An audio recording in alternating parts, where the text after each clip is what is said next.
It's Laura Eubanks of Design for Serenity with your succulent tip of the day and day 3 in Chatsworth. I was just saying to the crew, can you believe that just 48 hours ago, this was a muddy pile of boulders? And what a difference a couple of days has made. So, everything's going according to plan. I'm very, very pleased. We ran into a couple of challenges, which I'll share with you when we get to them. First of all, the Dristina Draco bed. I, am trying harder to be more respectful of the third R and show a little restraint. So I kept this basic. I have a couple of Portulacaria minimas in here, a few little boulders, and this sweet little aloe. These are cuttings. The client has a giant stand in their backyard, and it has the most beautiful, vibrant red bloom. I mean, it's cool. It's an arborescence hybrid of some kind, but I love it. So we identified, I think, 5 areas in the yard where we tucked in some cutted stands of like 3. So that came in really, really clutch.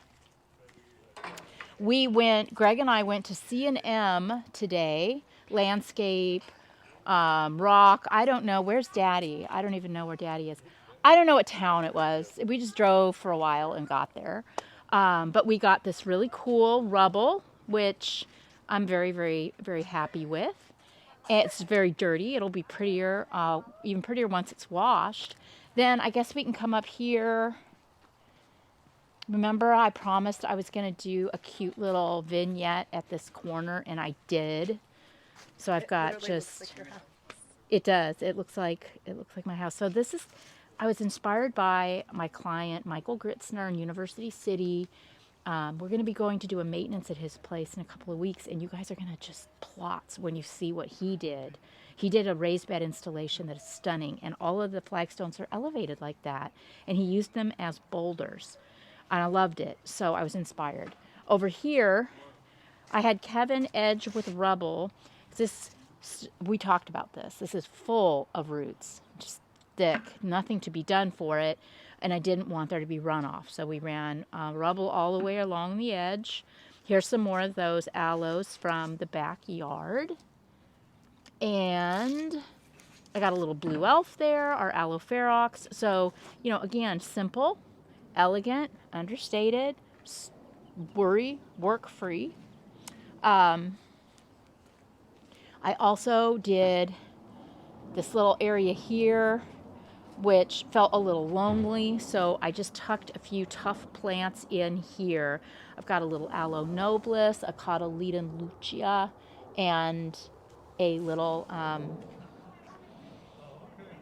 Ruchia, yes.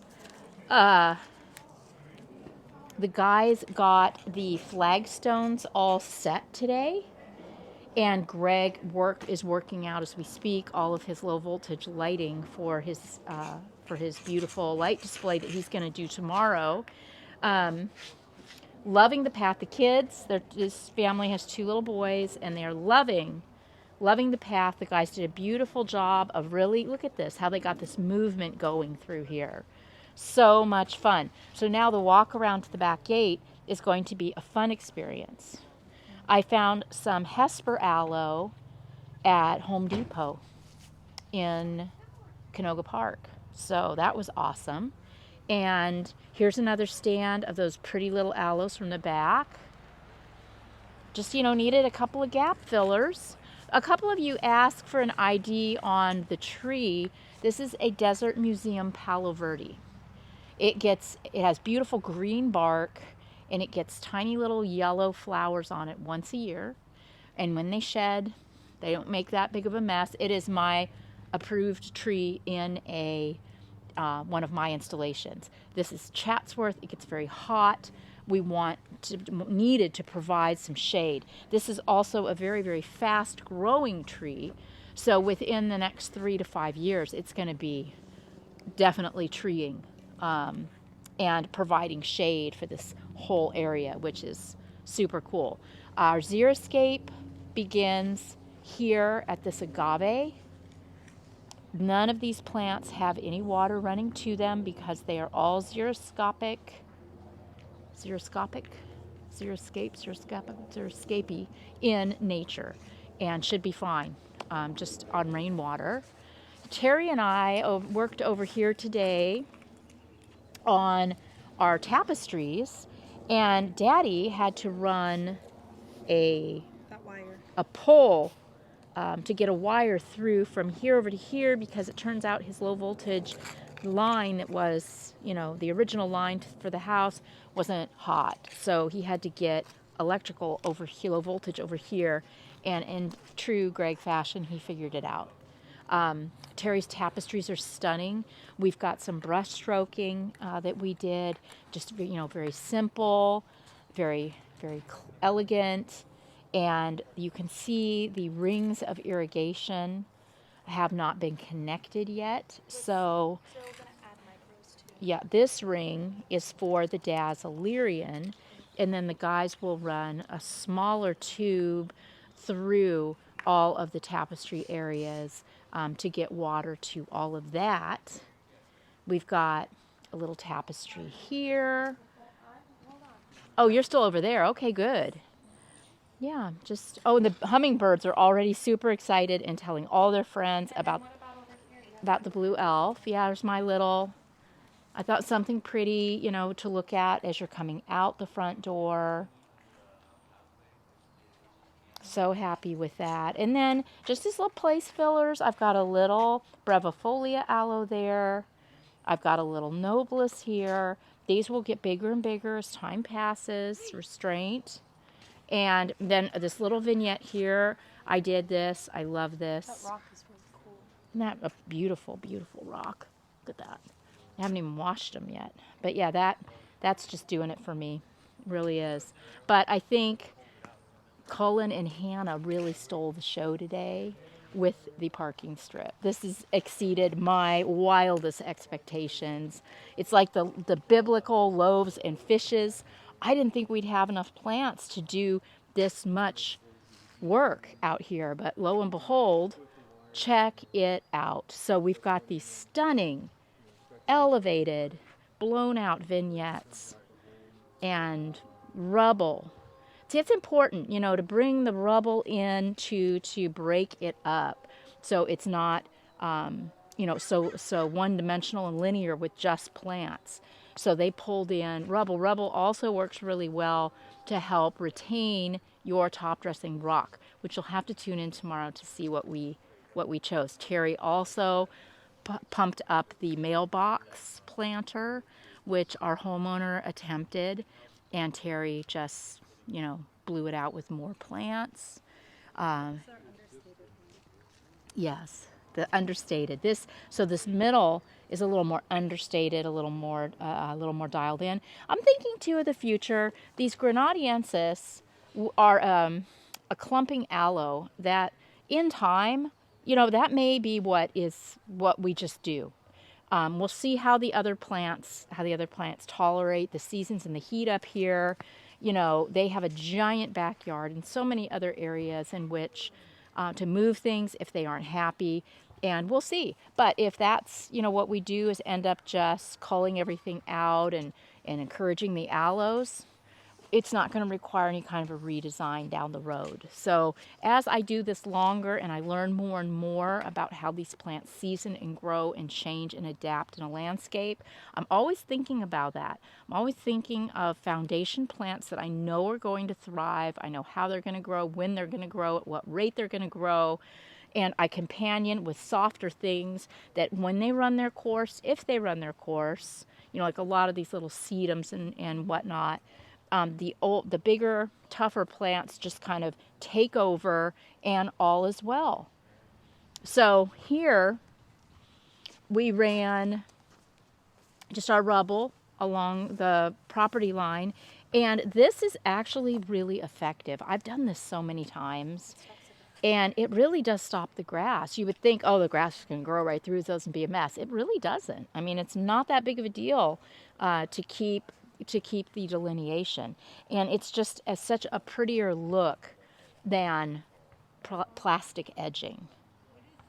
So yeah, we've got our points of egress here, with our flagstones. We've got 3 entry points. So this is an extremely user-friendly parking strip. But oh my gosh, isn't this so much more interesting than grass? I've been pulling out this sod netting like crazy. Look at this stuff. I mean, it's just everywhere. I'll just cut that and cut that. Terry trenched all in here. We always trench the edges so that the rock stays put and doesn't end up on the sidewalk or in the street. That's never an issue. We don't ever have a problem with that because we do think about it ahead of time and do the appropriate amount of trenching. So we're just finishing up for the day, doing a little bit of cleanup. Look at all of the crap. As Hannah is showing you all the pretty things. But look at all of this crap from this installation. Look at all this stuff. I mean, it's just unreal, the amount of debris and detritus and planting cans and busted stuff that we take out of a yard and use in our installs. So we are thoroughly enjoying our time together. We did something new this time. We got, rather than a hotel, we got an Airbnb. So we're all sharing a house together, and it has been the most fun bonding with the crew. We love it. So from here on out, we may even get Airbnbs for local jobs. I was telling Greg, yeah, why don't we, if we got a job in Escondido, which is like 10 minutes from our house coming up pretty soon, let's get an Airbnb because it's just so much fun to hang out as a family with our crew because they are our family and we love them and appreciate them so much. So, yeah, right? I don't know, Tomorrow, Greg is going to finish stringing his lights and clipping in his lights and doing his magic with the illumination. The guys are going to continue connecting all of the irrigation, running micros where needed to the tapestry areas. Then we'll be burying all the lines. We have a volunteer coming tomorrow to help with all of that. Can you also thank Nancy again? Oh yes, Nancy, and we had a follower come and bring us some homemade bread yesterday. Thank you, Nancy. It's all gone. It was delicious. That spotted dog was all that.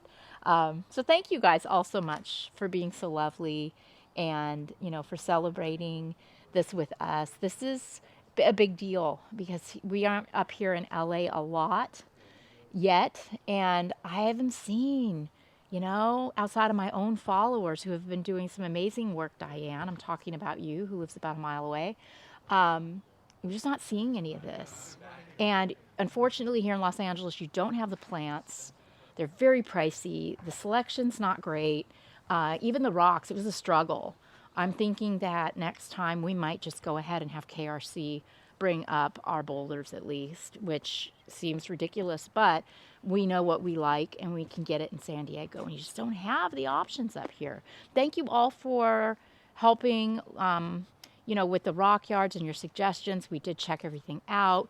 We found satisfactory product. We're very happy with it. And tomorrow, barring anything unforeseen, we should finish this thing up on schedule despite losing a day to rain.